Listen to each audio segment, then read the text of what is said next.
Itu naik sudah masa dustur. Bu, jangan salah dengar, dustur bukan gusdur, dustur. Apa Bu? Dustur. Dustur itu undang-undang. Nah, jadi mereka lari dari situ udah ningkat ke undang-undang negara. Maka mereka itu memponis selain daripada yang bersyarat Islam itu adalah togut.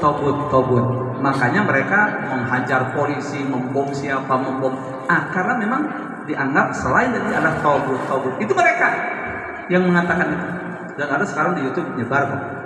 Kalau kita memang dari dulu sudah kita pelajari, kita tidak bisa, saya koleksi di rumah banyak. Ya, yang keras begini, yang ini, yang begini ada. Nah, ini untuk gampangnya lah. Cuma kita untuk mengumumkan begini itu apa secara publis, nanti khawatir karena tidak sama kan? Yang hadir ini pemahamannya tidak sama, betul atau tidak? Belum cerita yang ngantuknya, ya Bu?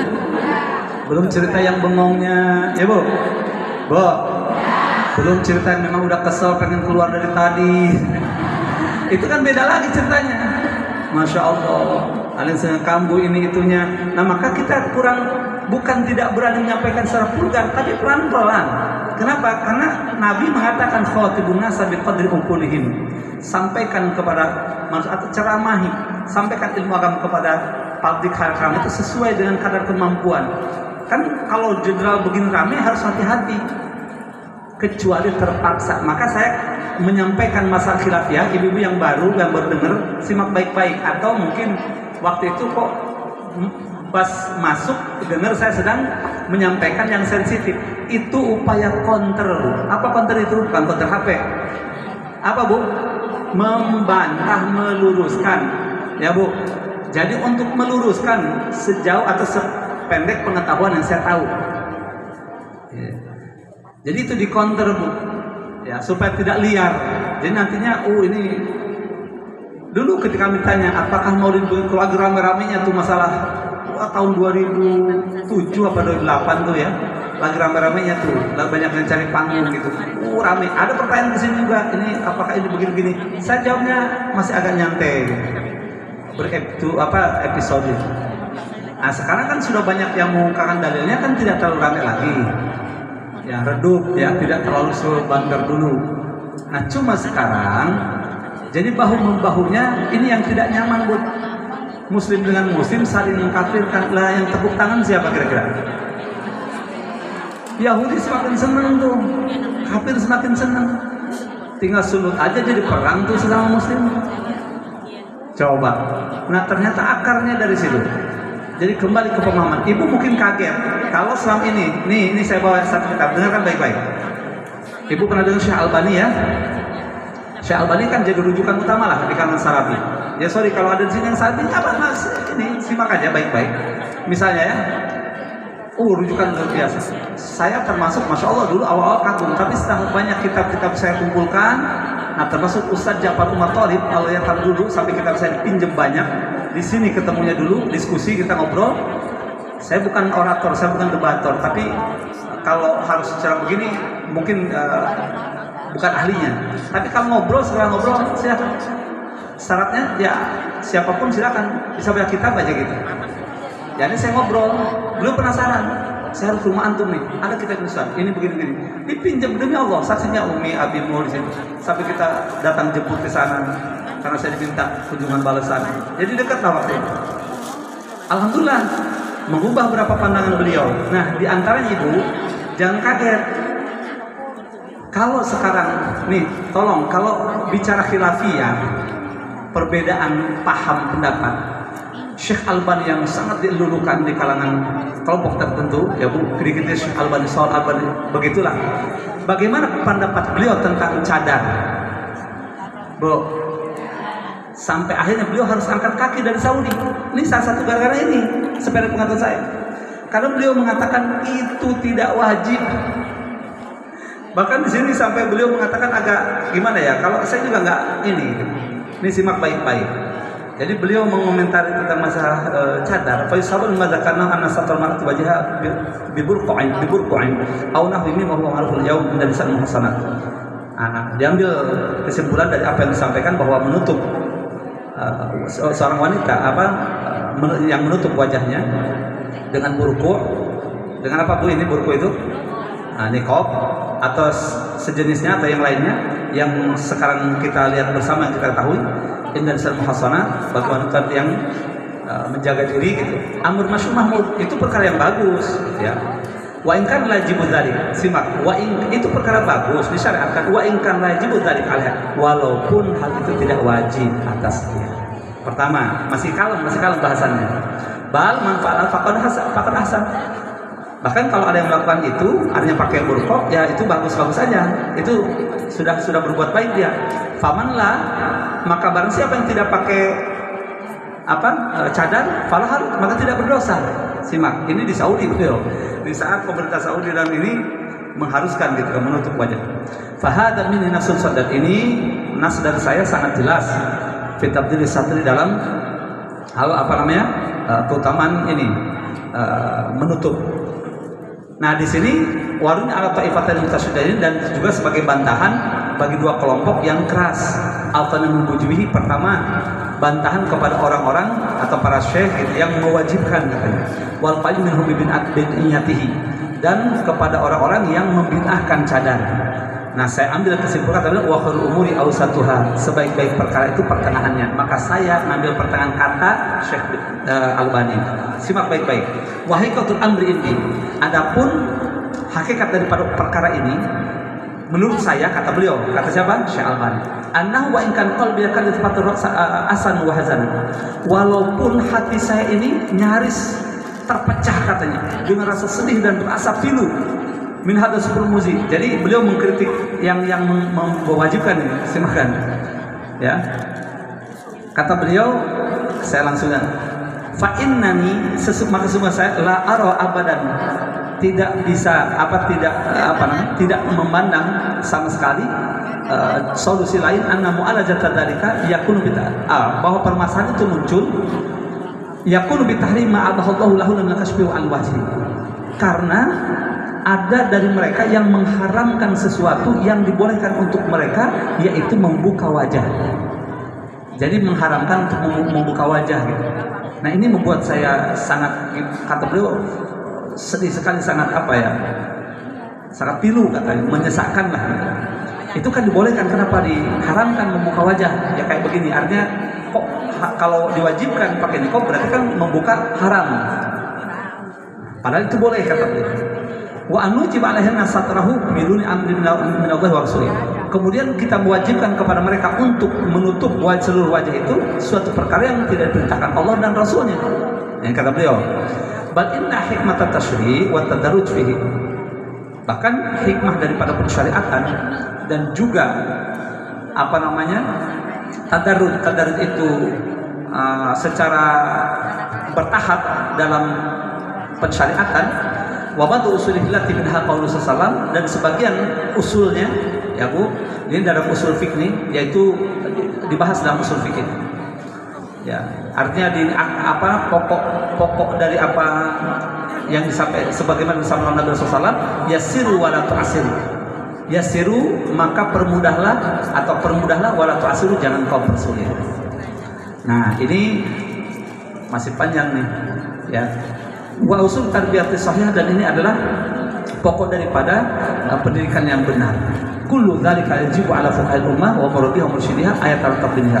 Dan semuanya itu mewajibkan kepada para fuqaha, para ahli fikih umat ini, dan para pembimbingnya, para gurunya, agar berlemah lembut kepada wanita. Nah, jadi jangan sampai maksud beliau itu menyusahkan mereka. Ya, dengan mewajibkan itu kayaknya ribet. Ini bagi mereka, kata beliau. Nah, singkatnya,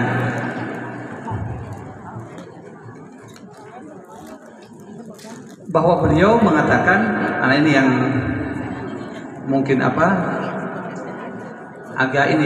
agak ekstrim sedikit nih. Simak baik-baik. Fa idza kana ba'du ulama al-yaum, dan apabila saat ini katanya ada sebagian ulama ya rauna anna fi kasfil mar'ati an wajhiha ma satira lima siwahu min badannya mimma amarahu Allah bi hadan 'alaiha za'amu fa annahu la yali. Kalau ada sekarang sebagian ulama yang mengatakan bahwa wanita yang membuka wajah tidak menutup itu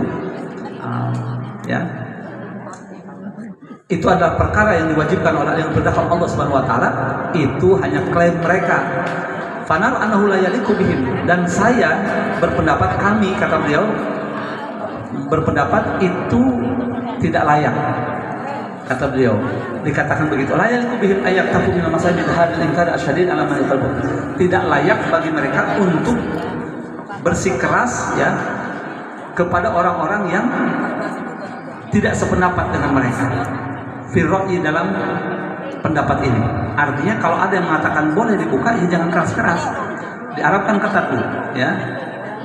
Jadi jangan ekstrim gitu, kata beliau, ya, kepada mereka yang mewajibkan. Nah ini Bu, permasalahan ini dulu rame sampai wallahu SWT, kemudian akhirnya beliau tidak lagi tinggal di Saudi, keluar. Ini salah satu permasalahan yang sangat mencolok, karena Saudi kan syekh-syekhnya semua mengharuskan pakai ini, sementara beliau mengatakan nah ini tidak wajib. Bahkan hati saya sampai mau pecah karena sakit sedih. Dan ini bagaimana kalau dalam mazhab Syafi'i, simak baik-baik, ada dua, sebagian ulama mewajibkan, sebagian ulama tidak mewajibkan. Ada yang mengharuskan, ada yang tidak. Nah jadi yang tidak mewajibkan memang sudah dari dulu, makanya ulama-ulama kita dan mulai Kiai Hasyim Asy'ari yang dulu lah kan biasa tidak nutup, karena memang ada fatwa yang mengatakan tidak wajib dari syekh, diantaranya Syekhul Islam ya, Imam Zakaria Ansari, itu Syekhul Islam yang di Mesir mengatakan tidak wajib. Maka akhirnya memakai, dan juga kemaslahatan sesuai dengan lingkungan masyarakatnya. Nah itu Bu, jadi ini masalah-masalah khilafiyah. Yang saya maksudkan di sini bukan berarti yang bercadar tidak boleh, simak baik-baik makanya ya. Jadi mazhab Syafi'i pun ada dua. Artinya beliau membantah kepada yang mewajibkan, bahwa di sana ada kaul yang membolehkan, termasuk beliau sendiri. Bagi dia, bagi Syekh siapa? Albani, itu tidak wajib kata dia. Nah ini Bu, maksud sekali lagi, sosok yang dijadikan rujukan juga ternyata dalam beberapa hal termasuk masalah cadar tidak sepakat juga. Jadi masalah perbedaan pendapat itu biasa. Hanya kita tahu mana dalilnya, mana yang dipegang, dan mana yang dipegang oleh mayoritas yang sekiranya tidak membuat kegaduhan. Kalau di situ sudah di lazimnya seperti itu, dan memang itu ada pendapat, ada dalilnya, ada hukumnya, sudah. Jangan buat yang baru, karena nanti akan kacau, akan berseberangan, dan mungkin nanti nauzubillah sampai terjadi perselisihan, bahkan bisa jadi pertumbuhan darah, walhazubillah. Nah itu baik ke bahasan pokok ya. Tadi yang ingin saya ingatkan, ada satu bab di sini tentang masalah berhati-hati untuk tidak mudah memponis, yaitu bahayanya ponis kafir ya, dengan serampangan kepada orang-orang yang berseberangan. Judulnya At-Tahdir minal Jazm bil Takfir.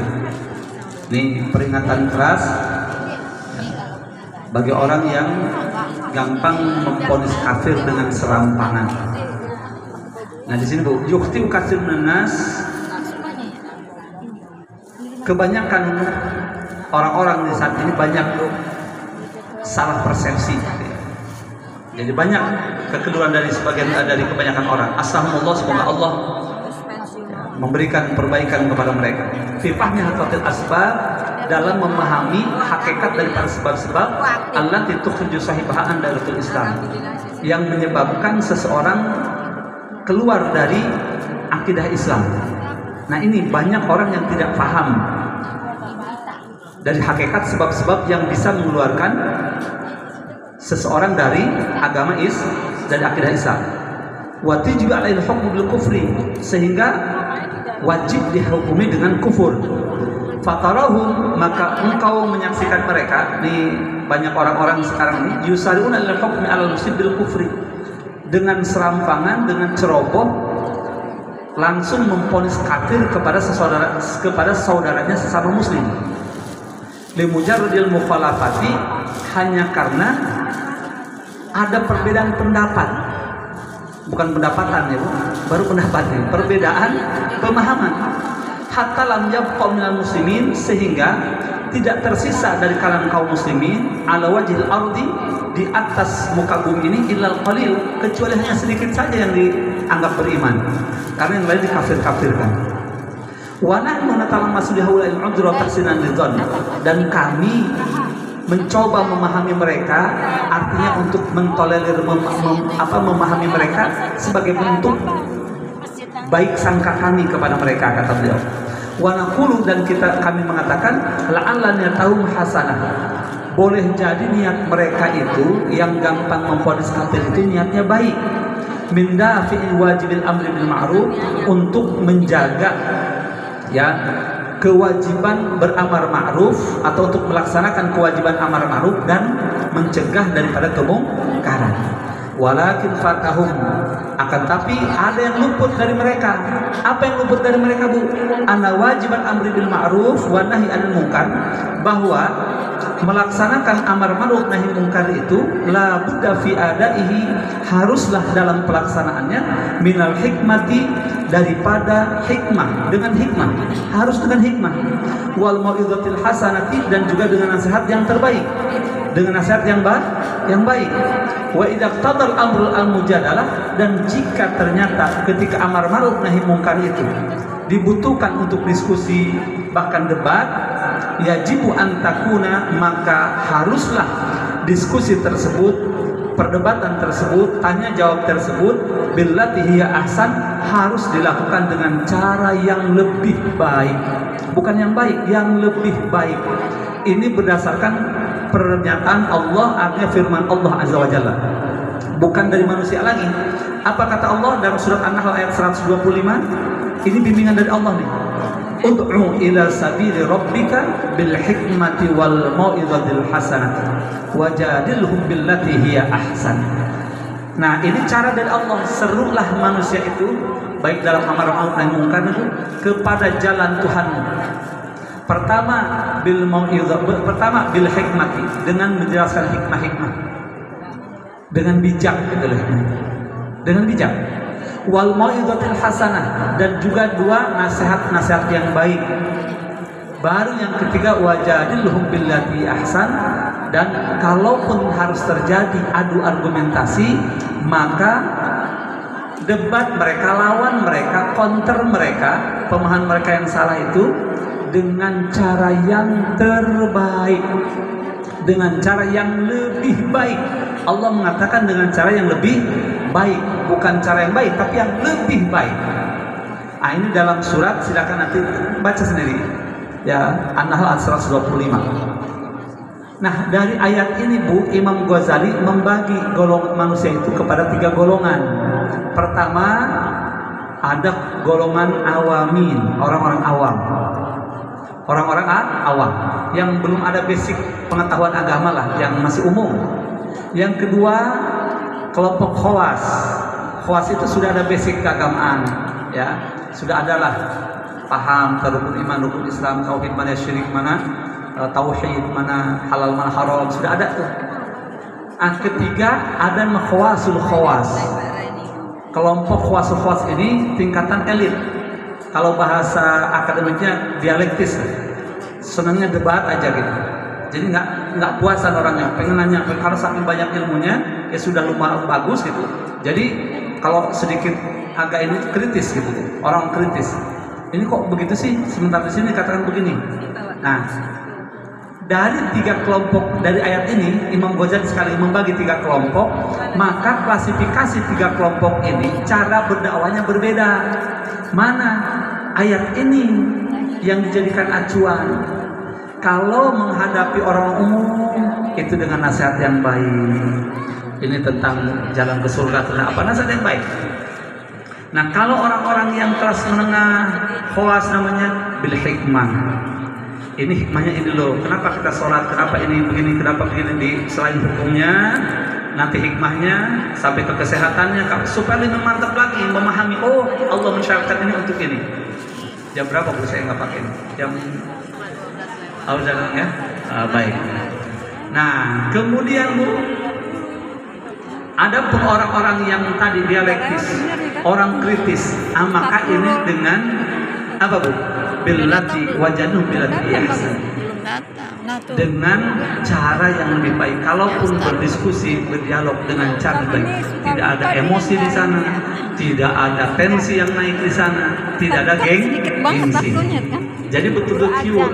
Makanya saya selalu sampaikan kalau di mana-mana itu, ya, tolong kalau ada yang tidak sependapat jangan. Lebih baik datang ke rumah saja. Salah satu bisa baca kitab, tinggal baca kitab. Soalnya kalau begini nanti tiga yang naik, gengsi, tensi, emosi.